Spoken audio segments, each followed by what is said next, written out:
পাতে পড়ে গেছে ওর মাটন বিরিয়ানি। অফিস মাংস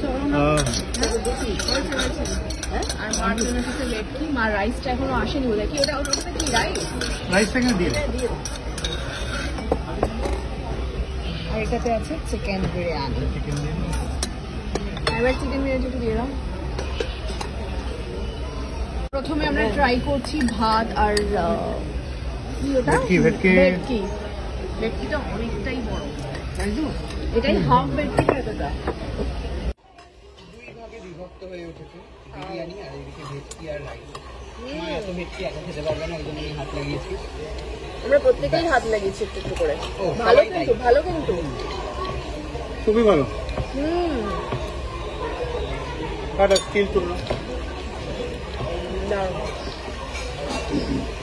জঙ্গলে বসে জঙ্গলের ভেটকি খাচ্ছি। এটা ছবি তোলা হবে।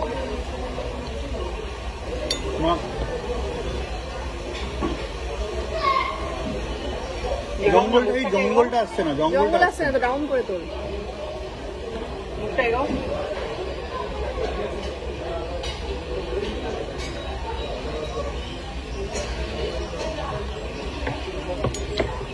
এটা ছবি তোলা হলো আর কি, খেতে খেতে, বুঝলেন তো?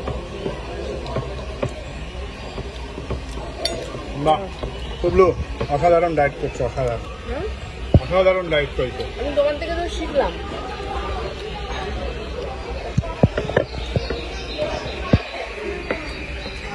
খেতে ব্যস্ত, দেখতে পাচ্ছি তো। পেটকিটা ভালো না মা? তো পরে কথা হচ্ছে।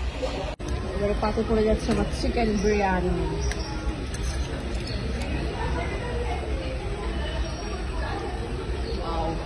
লেগ পিস পুরো জঙ্গল থেকে শিকার করে আনা হলো এই মুরগি, বন মুরগি। ব্যাস আপাতত খাবে, এটা খাইয়ে দিই। দ্বিতীয় দিন একটু লিখ দিয়ে দিচ্ছি।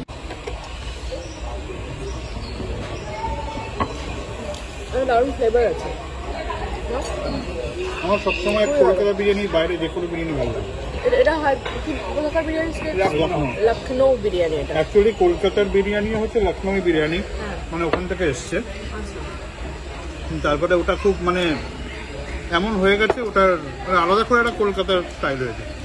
যেহেতু আমি অনেক বছর হায়দ্রাবাদে ছিলাম, ফলে আমার টেস্টটা পুরো চেঞ্জ হয়ে গেছে। এখন আর কলকাতার বিরিয়ানি করে ভালো লাগে না। বিরিয়ানি খাবে নাকি? আমার খায় না বিরিয়ানি আর ভাত। তো আমাদের থেকে প্রচুর গিফট পাওয়ার পর আমি কিন্তু এটা খাওয়ালাম আর কি। জঙ্গলে নিয়ে এসে খাওয়ালাম, জঙ্গলে নিয়ে এসেও মঙ্গল করলো আমাদের সবার। খুব ভালো খেয়েছে। হ্যাঁ, খুবই ভালো ছিল খাবারটা। তো এখন বিলটা পে করছে। এবার আমরা জঙ্গল থেকে বেরিয়ে যাব। কিন্তু মা, বৃষ্টি কিন্তু এলো না, মেঘ ডাকলো শুধু। হ্যাঁ, অ্যামাউন্টটা দেখালো না তো। যাই হোক, মানে খুব একটা কমও না, খুব বেশি না, মোটামুটি আমি দিচ্ছি। কম বেশি না, সেটাই বলছি। তুমি দেখালে না কেন? দেখাতেই পারতে।